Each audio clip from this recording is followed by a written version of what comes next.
Olá, companheiras e companheiros, estamos aqui com mais um programa do Conspira Analisa.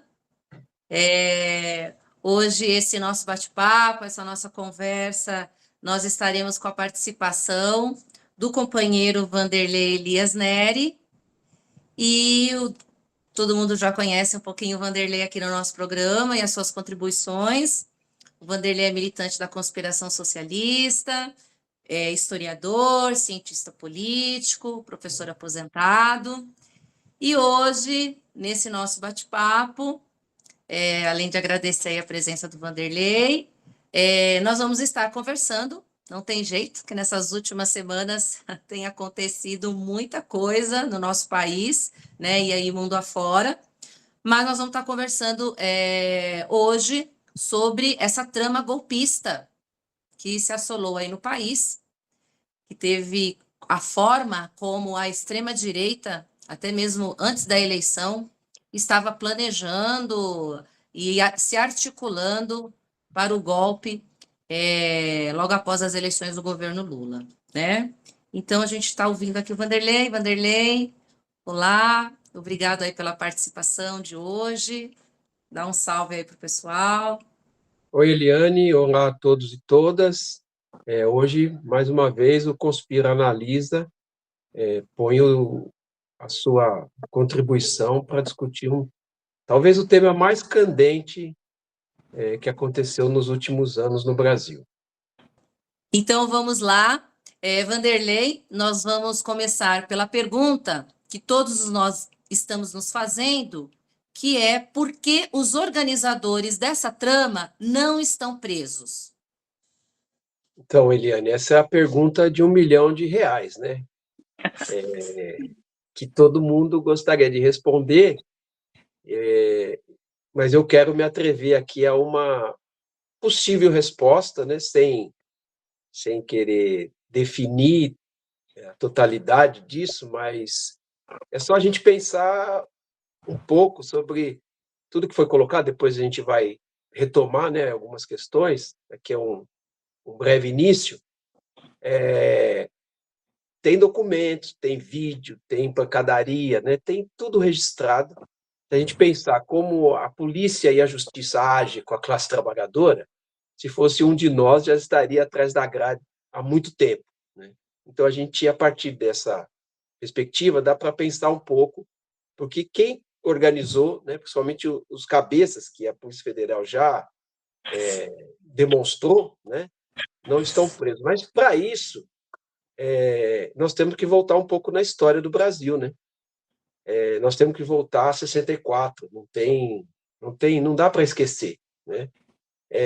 O golpe de 1964, ele tem uma relação direta com o que está acontecendo no Brasil hoje e do que aconteceu nos últimos 40, 50 anos. Então, primeiro, a gente tem que se perguntar por que do golpe de 64. A mídia corporativa, a mídia burguesa, a mídia que eu chamo de oficiosa, porque é quase oficial, né, não vai responder, né? Aliás, eles construíram uma narrativa histórica, né, de que havia muito problema no Brasil naquele período, que o João Goulart era incompetente para governar o país, ou seja, construíram ao longo dos anos, com certeza você, como eu, aprendemos na escola, né, toda uma narrativa a favor do golpe. Estudando a história, como nós tentamos estudar, a gente sabe que não foi bem assim, né? O golpe, na verdade, foi dado para impedir que as reformas de base propostas pelo João Goulart, e a gente tem que resgatar que as propostas não são exatamente do João Goulart, elas são do movimento sindical, popular, movimento operário, movimento agrário, né, de trabalhadores do campo, que foram encampadas pelo governo João Goulart e que tinha a perspectiva de desenvolver o país do ponto de vista capitalista, né? O João Goulart não era um socialista, o João Goulart era um fazendeiro, né, mas que tinha uma certa proximidade com a classe trabalhadora, principalmente através dos sindicatos, inclusive tentando controlar os sindicatos, mas que tinha um pouco essa percepção da necessidade da mudança de rumo no país, né? O Brasil vinha, e como continua, né, depois do golpe, extremamente submisso ao capital internacional, ao imperialismo, né? E as reformas de base, elas tinham a perspectiva de transformar o Brasil, digamos, não vou poder explicar isso com mais detalhes, mas uma potência capitalista, essa era a ideia. A reforma agrária, por exemplo, só para pegar uma, ela é fundamental para o desenvolvimento capitalista, né? Os Estados Unidos já começa com uma reforma agrária, que são pequenos proprietários. Na França aconteceu reforma agrária e assim por diante. Então, as grandes potências fizeram a reforma agrária porque era necessária, entre outras, né? Então, o golpe, na verdade, ele foi dado contra a classe trabalhadora. E aí vou voltar um pouco no tempo. A burguesia brasileira, ela nasce atrelada ao capital internacional e submissa, né? Não é só atrelada, ela é submissa. E qualquer possibilidade de melhoria das condições de vida da classe trabalhadora, a burguesia prefere entregar os anéis a permitir que a classe trabalhadora avance. Nós vimos isso recentemente nos governos Lula e Dilma, que não, nós da conspiração temos várias críticas ao governo 1, 2 do Lula e ao 1 e 2 da Dilma, mas, sem dúvida, houve uma melhoria das condições de vida da classe trabalhadora. E justamente as nossas críticas são pelo Lula, o PT e a Dilma não romperem com essa tradição golpista, de submissão ao imperialismo, o que deu no golpe da Dilma, né? E a gente já falou em outra oportunidade sobre isso. O golpe dado pelo parlamento, pelo judiciário, pela mídia e pela burguesia, derrubando a Dilma e colocando o seu vice como presidente, tinha um claro objetivo. Na verdade, eram dois principais, né? Um deles foi concretizado no governo do Temer, que era a reforma trabalhista. Faltou o segundo, que não deu tempo do Temer fazer, e por isso a burguesia apoiou a eleição de um fascista, conhecido fascista, que a burguesia sabia e sabe do passado dele, e o elegeu para que ele completasse a trama lá do golpe contra a Dilma, que era a reforma da Previdência, né? Então, todo esse processo foi feito de acordo, não só com a burguesia, que é a classe dominante, mas com o Estado, que é o Estado burguês. Por isso, o judiciário e o legislativo foram tão importantes para consumar o golpe. E por que esses não estão presos, né? Já vem, muitos deles vêm da ditadura. Lembrar que a gente não passou a ditadura a limpo, né? Criaram uma anistia que anistiou nós, a classe trabalhadora, ou aqueles que defendiam a classe trabalhadora, mas anistiaram também os militares, né? De todo o absurdo que eles cometeram, de crimes contra a humanidade, inclusive, né? Foram condenados internacionalmente, mas no Brasil não, né? A gente não tem praticamente nenhum torturador, né, etc., estuprador, etc., condenado por conta dos seus atos. E muitos desses que estão aí hoje, que planejaram o golpe, vêm desse período, né? E aí, uma tentativa de resposta à pergunta. A classe dominante brasileira, como eu disse, né, ela não é só atrelada ao capital imperialista, ela é submissa. E não só isso, né? Tratamos disso num outro programa, não vou me aprofundar.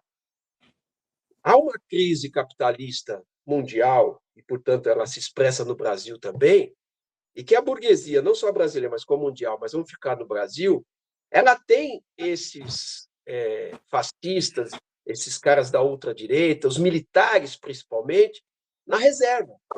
Qualquer problema que haja, que eles precisem de um governo mais autoritário, os militares e esses representantes da ultradireita do fascismo estão na reserva.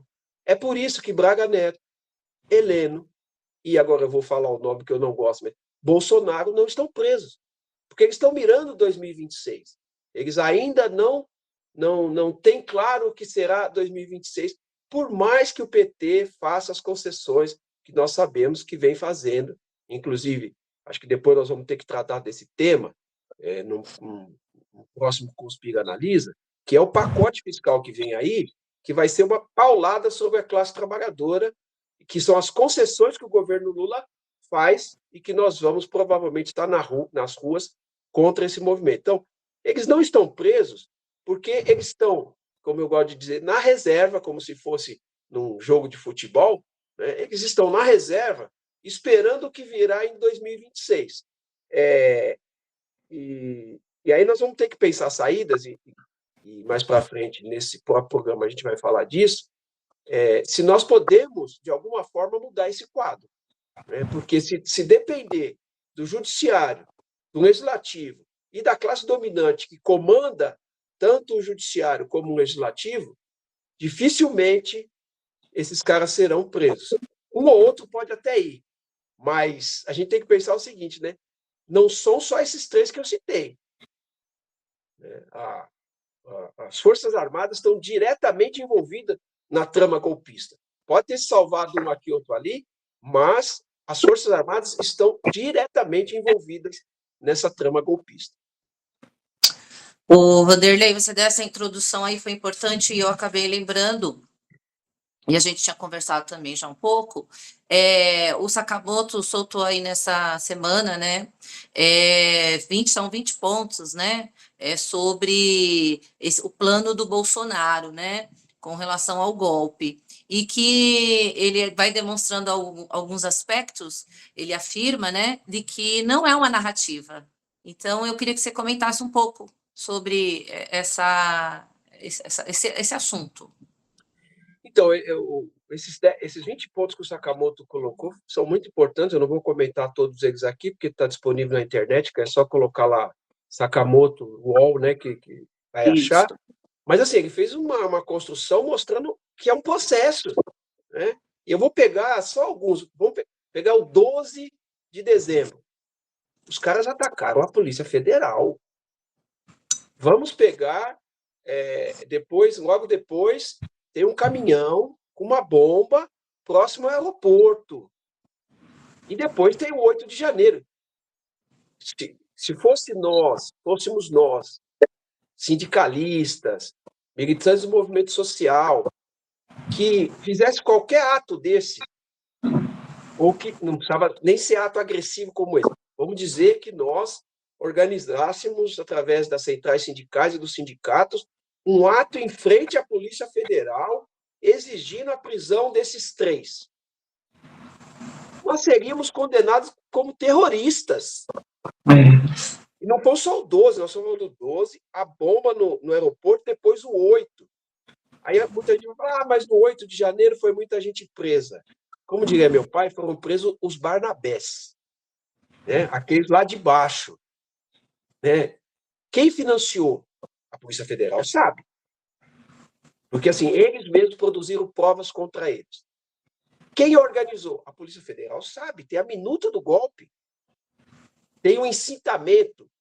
O ex-presidente passou 4 anos e continua fazendo, e aí é que está a questão do que ele deveria estar preso.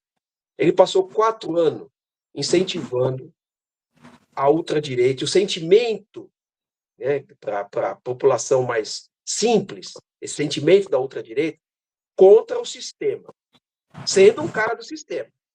E ele mirou justamente o Supremo Tribunal Federal. Ele passou 4 anos fazendo isso e continua fazendo. Com esses 20 pontos que o Sakamoto coloca, nem precisa, com esses 3 que eu lembrei aqui, quem financiou e quem organizou deveria estar preso. Até porque, e não há consenso com relação a isso, mas nós aqui do Conspira Analisa sempre tentamos analisar pelo lado da classe trabalhadora, porque nós temos lado e eles também têm, eles deveriam estar presos. Por quê? Porque eles continuam se articulando. Eles continuam construindo, aí sim, uma narrativa de que não teve golpe, que foram só conversas, que imagina que iam matar o presidente, o vice e o ministro do Supremo Tribunal Federal. Eles angariam fundos para tentar impedir a sua prisão. Eles intimidam juízes, intimidam políticos, intimidam advogados. Eles deveriam estar presos. De novo, não estão, porque a burguesia está dando respaldo através do Supremo Tribunal Federal e através do legislativo. O governo federal precisa se colocar em ação, mas parece que prefere ficar quieto diante de um fato gravíssimo como esse. Então, de fato, os 20 pontos, eu peguei só 3 aqui. Se a gente pegar os 20, está comprovado que quem organizou e financiou devia estar na cadeia. Eu vou fazer aqui um breve comentário antes de eu passar, para que eu possa passar para a próxima pergunta. Se a gente for observar um pouco aí da postura do governo Lula, até agora, assim, o Lula não fez nenhum pronunciamento, né? Poxa, eu acho que era necessário, em rede nacional, fazer um pronunciamento dos fatos, do que ocorreram, a postura da Polícia Federal, né, o que o governo, quais são as ações que esse governo está encaminhando, o que deve ser feito. Então, nós estamos aí com um ponto de interrogação que eu acredito que não seja. Esse silêncio não é bom. Esse Deixa eu silêncio só faz falar o opressor um crescer, minuto. parece. Deixa eu só falar um minutinho sobre isso. Eu li outro de um jurista, que infelizmente não vou lembrar o nome, e ele dizia o seguinte: as Forças Armadas obedecem, eles são treinados para isso, né? Na ordem unida, e tem que ser assim, senão, imagina, os caras estão armados, então eles têm essa concepção de hierarquia e ordem. Né? O presidente, como o comandante das Forças Armadas, ele tem que se impor. Se ele demonstra medo, ele não será obedecido. Exatamente. Exatamente.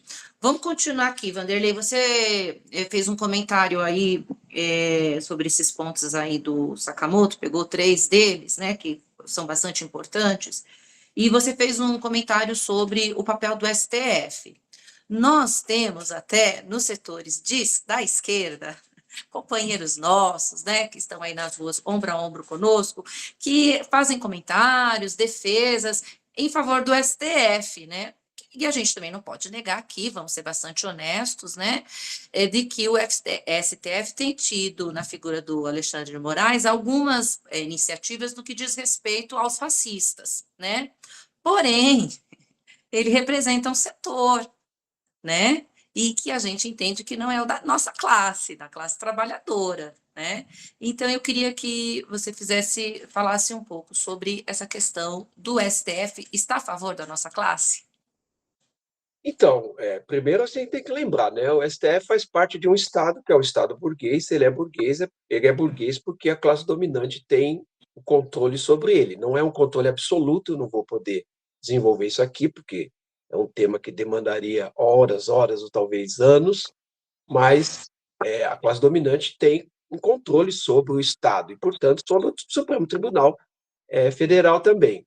E há toda uma construção ideológica, né, sobre a justiça, e principalmente agora no Brasil, sobre o Supremo Tribunal Federal, que ele estaria acima das classes, né, que ele julga de acordo com a lei.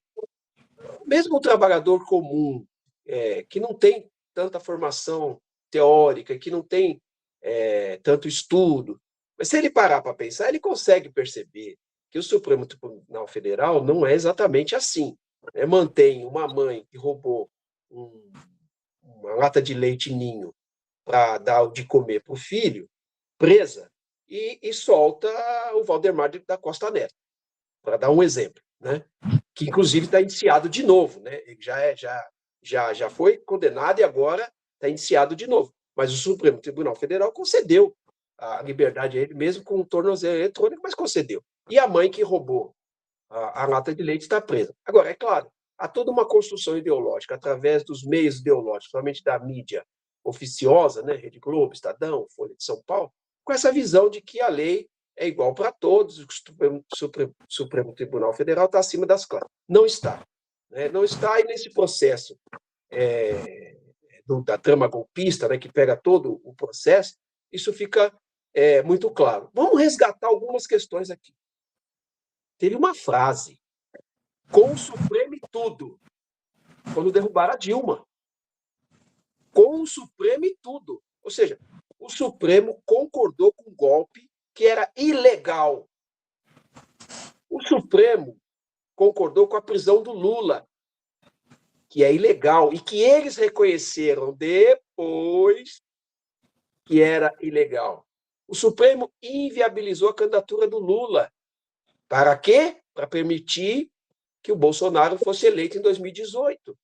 E depois, as pessoas batem palma, porque esquecem o passado muito recente, porque o Supremo concedeu liberdade ao Lula e o Supremo demonstrou que todo o processo da Lava Jato foi ilegal.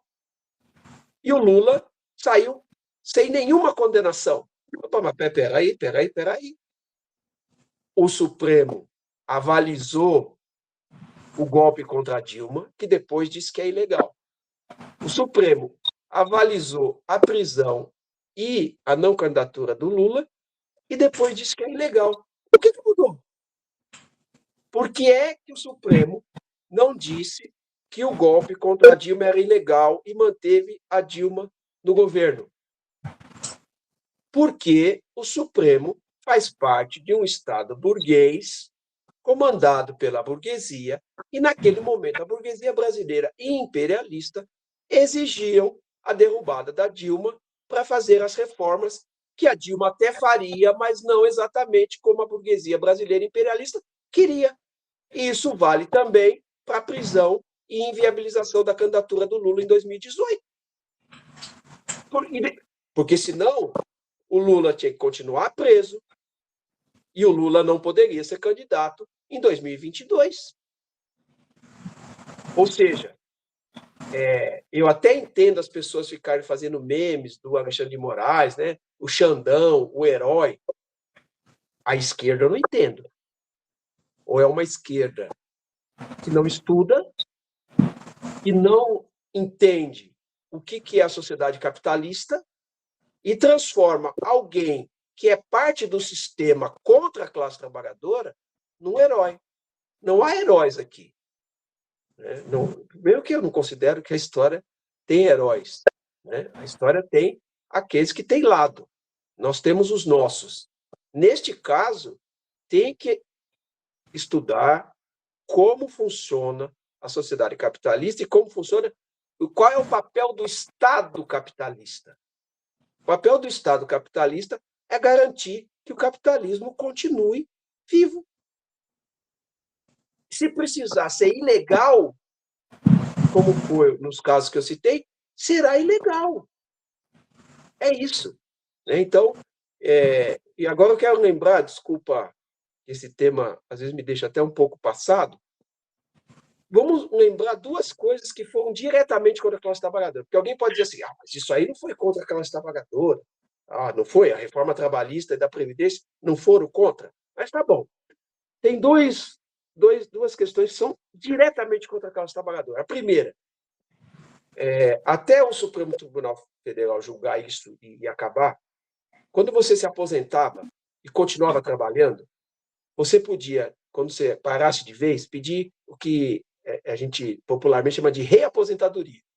Ou seja, o INSS ia pegar o tempo que você trabalhou a mais, somar com aquele tempo que você já tinha antes e recalcular.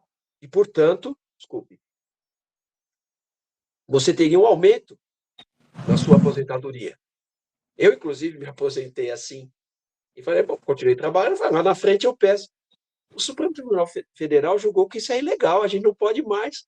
Ou seja, você continua trabalhando, mas isso não entra na contagem de tempo da sua aposentadoria. Ora, isso faz parte da reforma da Previdência. E o STF ratificou isso. E outra coisa, o Supremo Tribunal Federal, que, aliás, é uma coisa que a gente precisa analisar, acabou de votar que o setor público pode contratar pela CLT. Isso é por fim aquilo que nós lutamos desde a era Vargas, que era a obrigatoriedade de concurso. Porque as pessoas não lembram, mas antes da Constituição de 88, o apadrinhamento rolava solto. Vai numa prefeitura, numa cidade pequena, que não tem mais obrigação de contratar por concurso, quem é que o prefeito vai contratar? Seus amigos. É isso que o Supremo Tribunal Federal acabou de aprovar. Mas por quê? Porque isso faz parte da reforma da CLT, da reforma trabalhista, que não foi colocada lá, mas o Supremo já deu um jeito de colocar. Então, o Supremo Tribunal Federal tem classe. Faz parte de um Estado que tem classe, que é o Estado burguês. E, por mais que a gente aplauda iniciativas do Supremo que têm a ver com as nossas pautas, a gente não pode esquecer de que lado, não é de que lado, é de que o Supremo Tribunal Federal faz parte de um Estado que tem um sentido de existência.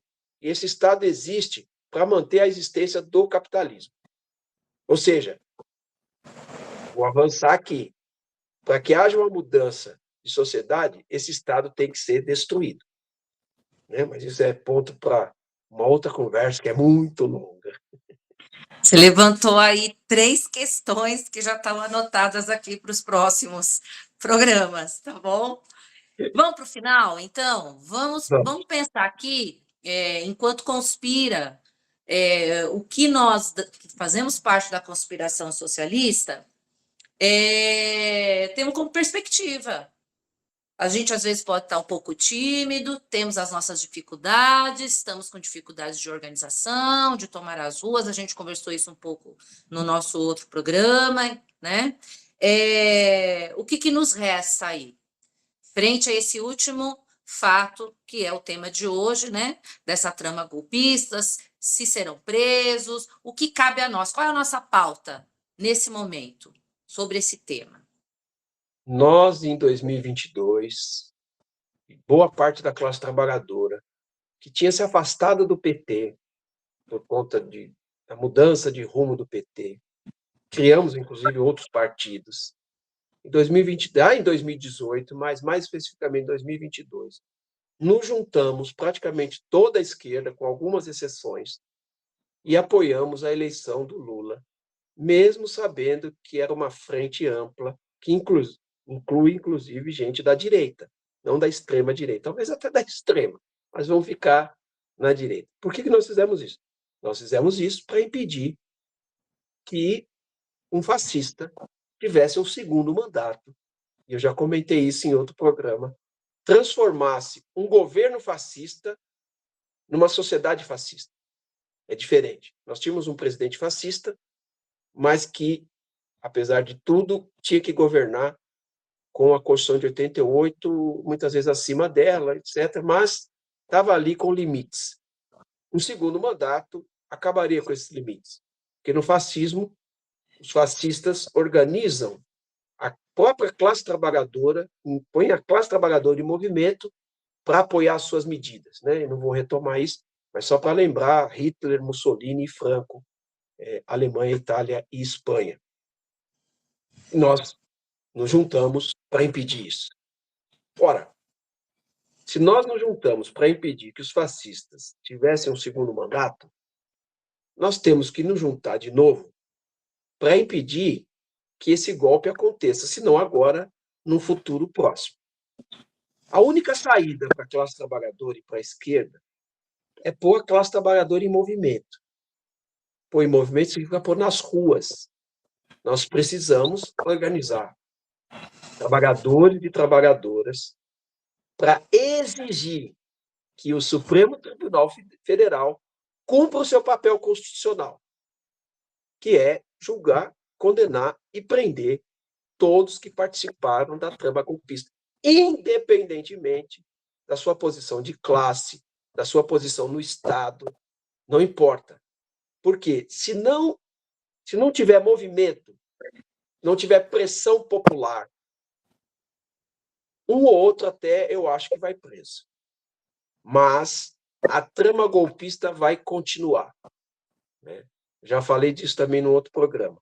Nós não passamos a ditadura limpo. Está na hora de passar. Nós temos a oportunidade de passar a ditadura limpa.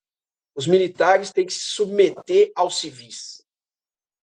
Você não vê golpe de Estado nos Estados Unidos. Por quê? Porque lá, desde sempre, o poder civil esteve acima do poder militar. Que parece que eles têm influência. Mas o poder civil sempre esteve acima do poder militar. O Brasil, ao contrário. Isso vem lá da Guerra do Paraguai e que nunca interessou à classe dominante brasileira fazer esse processo. de submissão dos militares aos civis. Porque, como eu disse, os militares estão sempre na reserva. Qualquer problema, eles são convocados a dar golpes para manter a sociedade exatamente como a burguesia brasileira imperialista quer. A única possibilidade de mudança é a classe trabalhadora organizada exigir, e com movimento, com pressão, com ida a Brasília, como nós já fizemos no passado não tão distante, 100 mil, 200 mil pessoas, exigir que haja a prisão, a condenação e a prisão desses elementos, né? Vou usar o termo que eles adoram usar contra nós. Esses elementos têm que pagar pelo que fez para que isso não se repita. E aí é a minha preocupação com o governo Lula. O governo Lula, com receio de colocar direito em movimento, não coloca ou não se posiciona, como você colocou. O Lula não vem a público fazer em rede nacional um pronunciamento da gravidade do que aconteceu e que está acontecendo. Isso é um recado para a classe trabalhadora de que, olha, o governo está cuidando de tudo. Mas não está, o governo está acuado. E a única saída, inclusive, o governo tem duas saídas. Ou entregar de vez, e aí o pacote fiscal vai nos dizer muito em relação a isso. Se o governo cortar dinheiro da educação, da saúde, do BPC, é um claro sinal de que o governo Lula entregou de vez o governo para a direita. Porque esses são pontos fundamentais para a sociedade e para a classe trabalhadora. Isso vai nos dizer exatamente, inclusive, como é que ele vai agir em relação a essa trama golpista. Então, para nós, não resta outra saída que não organizar a classe trabalhadora e exigir que o Supremo Tribunal, aí sim, haja constitucionalmente. Porque, sem pressão, eles não vão agir constitucionalmente, até porque, no programa passado, que você entrevistou o Ézio falou disso, né? A direita, a burguesia, está a todo momento, a toda hora, com o lobista, com a televisão, pressionando o Supremo Tribunal Federal a não agir constitucionalmente.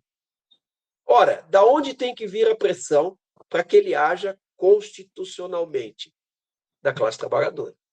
Então, é urgente organizar a classe trabalhadora para, primeiro, julgar, condenar e prender, e uma modificação radical nessa relação poder civil e poder militar. O poder militar tem que estar submisso ao poder civil e não ao contrário. E sem anistia para os golpistas. Sem anistia. Sem anistia. Vanderlei, queria agradecer esse nosso bate-papo do nosso programa Conspira Analisa. Antes de finalizar, vou solicitar para quem esteja nos assistindo, compartilhem o nosso vídeo, façam comentários, deem like, nos ajude a divulgar essa nossa iniciativa. Agradecer a você a participação e até o próximo programa. Até lá.